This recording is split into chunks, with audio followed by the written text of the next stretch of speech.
Welcome back, friends. We're continuing with our reading of Arthur Conan Doyle's A Study in Scarlet, and today we'll be moving on with Part 2, Chapter 4, A Flight for Life. On the morning which followed his interview with the Mormon prophet, John Ferrier went into Salt Lake City, and having found his acquaintance, who was bound for the Nevada mountains, he entrusted him with his message to Jefferson Hope. In it, he told the young man of the imminent danger which threatened them, and how necessary it was that he should return. Having done this, he felt easier in his mind and returned home with a lighter heart. As he approached his farm, he was surprised to see a horse hitched in front of the posts of the gate. Still more surprised was he on entering to find two young men in possession of his sitting room. One, with a long, pale face, was leaning back on the rocking chair, with his feet cocked up upon the stove. The other, a bull-necked youth with coarse, bloated features, was standing in front of the window with his hands in his pockets, whistling a popular hymn. Both of them nodded to Ferrier as he entered, and the one in the rocking chair commenced the conversation. "Maybe you don't know us," he said. "This here is the son of Elder Drebber, and I'm Joseph Stangerson, who traveled with you in the desert when the Lord stretched out his hand and gathered you into his true fold." "As he will, and all the nations, in his own good time," said the other in a nasal voice. "He grindeth slowly, but exceeding small." John Ferrier bowed coldly. He had guessed who his visitors were. "We have come," continued Stangerson, "at the advice of our fathers to solicit the hand of your daughter, for whichever of us may seem good to you and to her. As I have but 4 wives, and Brother Drebber here has 7, it appears to me that my claim is the stronger one." Nay, Brother Stangerson," cried the other. "The question is not how many wives we have, but how many we can keep. My father has now given over his mills to me, and I am the richer man." "But my prospects are better," said the other warmly. "When the Lord removes my father, I shall have his tanning yard and his leather factory. Then I am your elder, and I am higher in the church." "It will be for the maiden to decide," rejoined the young Drebber, smirking at his own reflection in the glass. "We will leave it all to her decision." During this dialogue, John Ferrier had stood fuming in the doorway, hardly able to keep his riding whip from the backs of his 2 visitors. "Look here," he said at last, striding up to them. "When my daughter summons you, you can come, but until then, I don't want to see your faces again." The 2 young Mormons stared at him in amazement. In their eyes, this competition between them for the maiden's hand was the highest of honors both to her and her father. "There are 2 ways out of the room," cried Ferrier. "There is the door, and there is the window. Which do you care to use?" His brown face looked so savage, and his gaunt hands so threatening, that his visitors sprang to their feet and beat a hurried retreat. The old farmer followed them to the door. "Let me know when you've settled which it is to be," he said sardonically. "You shall smart for this," Stangerson cried, white with rage. "You have defied the prophet and the council of 4. You shall rue it to the end of your days." "The hand of the Lord shall be heavy upon you," cried young Drebber. "He will arise and smite you." "Then I'll start the smiting," exclaimed Ferrier furiously, and would have rushed upstairs for his gun had not Lucy seized him by the arm and restrained him. Before he could escape from her, the clatter of horses' hooves told him that they were beyond his reach. "The young canting rascals!" he exclaimed, wiping the perspiration from his forehead. "I would sooner see you in your grave, my girl, than the wife of either of them." "And so should I, father," she answered with spirit. "But Jefferson will soon be here." "Yes, it will not be long before he comes. The sooner the better, for we do not know what their next move may be." It was indeed high time that someone capable of giving advice and help should come to the aid of the sturdy old farmer and his adopted daughter. In the whole of history, In the whole history of the settlement, there had never been such a case of rank disobedience to the authority of the elders. If minor errors were punished so sternly, what would be the fate of this arch-rebel? Farrier knew that his wealth and position would be of no avail to him. Others, as well known and as rich as himself, had been spirited away before now, and their goods given over to the church. He was a brave man, but he trembled at the vague, shadowy terrors which hung over him. Any known danger he could face with a firm lip, but this suspense was unnerving. He concealed his fears from his daughter, however, and affected to make light of the whole matter, though she, with the keen eye of love, saw plainly that he was ill at ease. He expected that he would receive some message or remonstrance from Young as to his conduct, and he was not mistaken, though it came in an unlooked-for manner. Upon rising the next morning, he found, to his surprise, a small square of paper pinned onto the coverlet of his bed just over his chest. It was printed in bold, straggling letters. 29 days are given you for amendment, and then. The dash was more fear-inspiring than any threat could have been. How this warning came into his room puzzled John Ferrier sorely, for his servants slept in an outhouse, and the doors and windows had all been secured. He crumpled the paper up and said nothing to his daughter, but the incident struck a chill into his heart. The 29 days were evidently the balance of the month which Young had promised. What strength or courage could avail against an enemy armed with such mysterious powers? The hand which fastened the pin might have struck him to the heart, and he could never have known who had slain him. Still more shaken was he the next morning. They had sat down to breakfast, when Lucy, with a cry of surprise, pointed upward. In the center of the ceiling was scrawled with a burned stick, apparently, the number 28. To his daughter it was unintelligible, and he did not enlighten her. The next night he sat up with his gun and kept watch and ward, and he saw and heard nothing, and yet in the morning a great 27 had been painted upon the outside of his door. Thus day followed day, and as sure as morning came, he found that his unseen enemies had kept their register, and marked up in some conspicuous position how many days were left still to him out of the month of grace. Sometimes the fatal numbers appeared upon the walls, sometimes upon the floors. Occasionally they were on small placards stuck upon the garden gate or on the railings. With all his vigilance, John Ferrier could not discover whence these daily warnings proceeded. A horror which was almost superstitious came upon him at the sight of them. He became haggard and restless, and his eyes had a troubled look of some hunted creature. He had but one hope in life, and that was for the arrival of the young hunter from Nevada.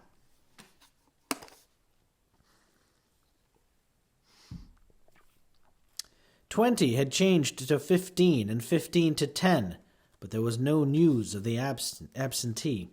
One by one the numbers dwindled down, and still there came no sign of him. Whenever a horseman clattered down the road or a driver shouted at his team, the old farmer hurried to the gate, thinking that help had arrived at last. At last, when he saw 5 give way to 4, and that again to 3, he lost heart and abandoned all hope of escape. Single-handed, and with his limited knowledge of the mountains which surrounded the settlement, he knew that he was powerless. The more frequented roads were strictly watched and guarded, and none could pass along them without an order from the council. Turn which way he would, there appeared to be no avoiding the blow which hung over him. Yet the old man never wavered in his resolution to part with life itself before he consented to what he regarded as his daughter's dishonor. He was sitting alone one evening, pondering deeply over his troubles, and searching vainly for some way out of them. That morning had shown the figure 2 upon the wall of his house, and the next day would be the last of the allotted time. What was to happen then? All manner of vague and terrible fancies filled his imagination. And his daughter, what was to become of her after he was gone? Was there no escape from the invisible network which was drawn all around them? He sank his head upon the table and sobbed at the thought of his own impotence. What was that? In the silence he heard a gentle scratching sound, low but very distinct in the quiet of the night. It came from the door of the house. Ferrier crept into the hall and listened intently. There was a pause for a few moments, and then the low insidious sound was repeated, Someone was evidently tapping very gently upon one of the panels of the door. Was it some midnight assassin who had come to carry out the murderous orders of the secret tribunal? Or was it some agent who was marking up that last day of grace had arrived? John Ferrier felt that instant death would be better than the suspense which shook his nerves and chilled his heart. Springing forward, he drew the bolt and threw the door open. Outside all was calm and quiet. The night was fine, and the stars were twinkling brightly overhead. The little front garden lay before the farmer's eyes, bounded by the fence and gate, but neither there nor on the road was any human being to be seen. With a sigh of relief, Ferrier looked to right and to left, until, happening to glance straight down at his own feet, he saw to his astonishment a man lying flat upon his face upon the ground with arms and legs all asprawl. So unnerved was he at the sight that he leaned up against the wall with his hand to his throat to stifle his inclination to call out. His first thought was that the prostrate figure was that of some wounded or dying man, but as he watched it, he saw it writhe along the ground and into the hall with the rapidity and noiselessness of a serpent. Once within the house, the man sprang to his feet, closed the door, and revealed to the astonished farmer the fierce face and resolute expression of Jefferson Hope. "Good God!" gasped John Ferrier. "How you scared me! Whatever made you come in like that?" "Give me food," the other said hoarsely. "I have had no time for bite or sup for 48 hours." He flung himself upon the cold meat and bread which were still lying upon the table from his host's supper, and devoured it voraciously. "Does Lucy bear up well?" he asked, when he had satisfied his hunger. "Yes, she does not know the danger," her father answered. "That is well. The house is watched on every side. That is why I crawled my way up to it. They may be darned sharp, but they're not quite sharp enough to catch a Washoe hunter." John Ferrier felt a different man now that he realized that he had a devoted ally. He seized the young man's leathery hand and wrung it cordially. "You're a man to be proud of," he said. "There are not many who would come to share our danger and your troubles." "Well, you've hit it there, pard," the young hunter answered. "I have a respect for you, but if you were alone in this business, I'd think twice before I put my head into such a hornet's nest. It's Lucy that brings me here, and before harm comes on her, I guess there'll be one less of the Hope family in Utah." "What are we to do?" "Tomorrow is your last day. Unless you act tonight, you're lost. I have a mule and 2 horses waiting in the Eagle Ravine. How much money do you have?" $2,000 in gold and 5 in notes." "That will do. I have as much more to add to it. We must push for Carson City through the mountains. You'd best wake Lucy. It is as well that the servants do not sleep in the house." While Ferrier was absent preparing his daughter for the approaching journey, Jefferson Hope packed all the eatables that he could find into a small parcel and filled a stoneware jar with water. For he knew by experience that the mountain wells were far and few between. He had hardly completed his arrangements before the farmer returned with his daughter all dressed and ready for a start. The greeting between the lovers was warm, but brief, for minutes were precious, and there was much to be done. "We must make our start at once," said Jefferson Hope, speaking in a low but resolute voice, like one who realizes the greatness of the peril, but has steeled his heart to meet it. "The front and back entrances are watched, but with caution we may get away through the side window and across the fields. Once on the road, we're only 2 miles from the ravine where the horses are waiting. By daybreak we should be halfway through the mountains." "What if we're stopped?" asked Ferrier. Hope slapped the revolver butt which protruded from the front of his tunic. If they are too many for us, we shall take 2 or 3 of them with us," he said with a sinister smile. The lights inside the house had all been extinguished, and from the darkened window Ferrier peered over the fields which had been his own, which he was now about to abandon forever. He had long nerved himself to the sacrifice, however, and the thought of the honor and happiness of his daughter outweighed any regret at his ruined fortunes. All looked so peaceful and happy, the rustling trees and the broad silent stretch of grainland, that it was difficult to realize that the spirit of murder lurked through it all. Yet the white face and set expression of the young hunter showed that in his approach to the house he had seen enough to satisfy him upon that head. Ferrier carried the bag of gold and notes. Jefferson Hope had the scanty provisions and water, while Lucy had a small bundle containing a few of her own valued possessions. Opening the window very slowly and carefully, they waited until a dark cloud had somewhat obscured the night, and then one by one passed through into the little garden. With bated breath and crouching figures they stumbled across it, and gained the shelter of the hedge, which they skirted until they came to the gap which opened into the cornfield. They had just reached this point when the young man seized his two companions and dragged them down into the shadow, where they lay silent and trembling.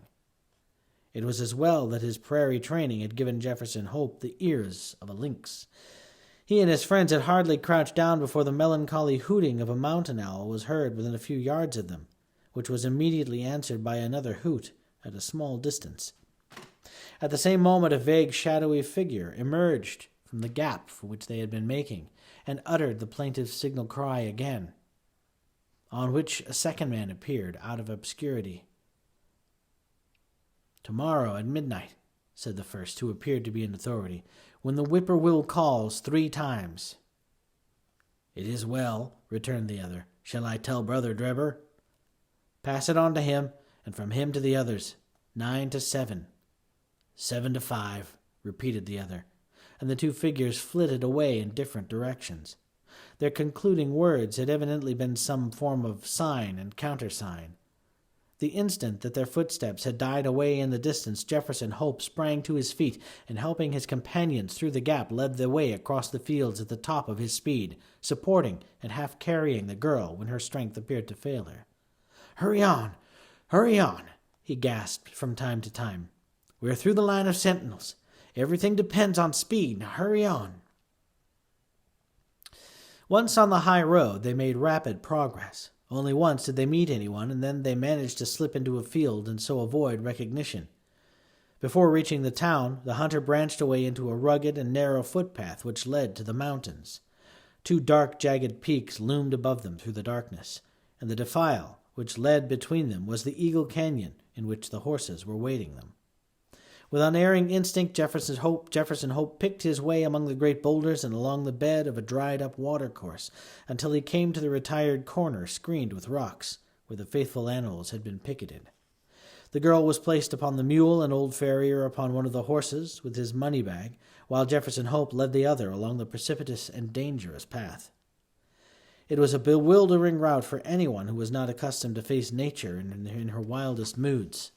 On the one side, a great crag towered up 1,000 feet or more, black, stern, and menacing, with long basaltic columns upon its rugged surface, like the ribs of some petrified monster.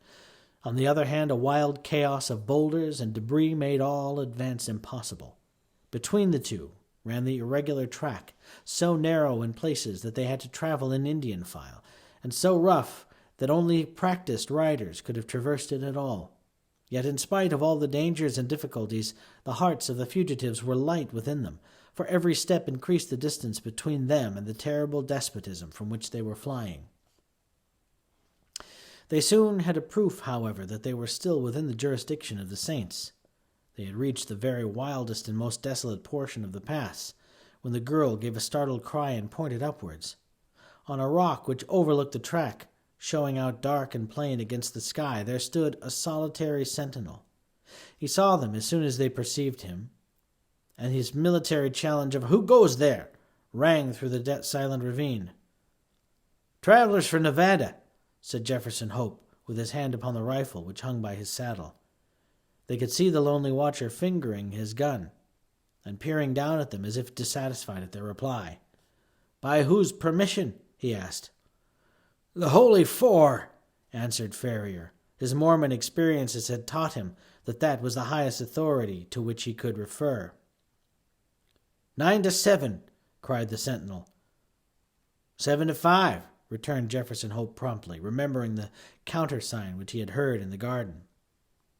"Pass, and the Lord go with you," said the voice from above. Beyond his post, the path broadened out, and the horses were able to break into a trot. Looking back, they could see the solitary watcher leaning upon his gun, and knew that they had passed the outlying posts of the chosen people, and that freedom lay before them. Next, Chapter 5, The Avenging Angels. Thank you again for listening. I hope you're enjoying this retelling of Arthur Conan Doyle's A Study in Scarlet. Please feel free again to click on the link below in the comments section if you're interested in hearing more books that I've narrated. There's quite a selection, almost a little over 30 books available on audible.com, and I look forward to reading to you again. Thank you.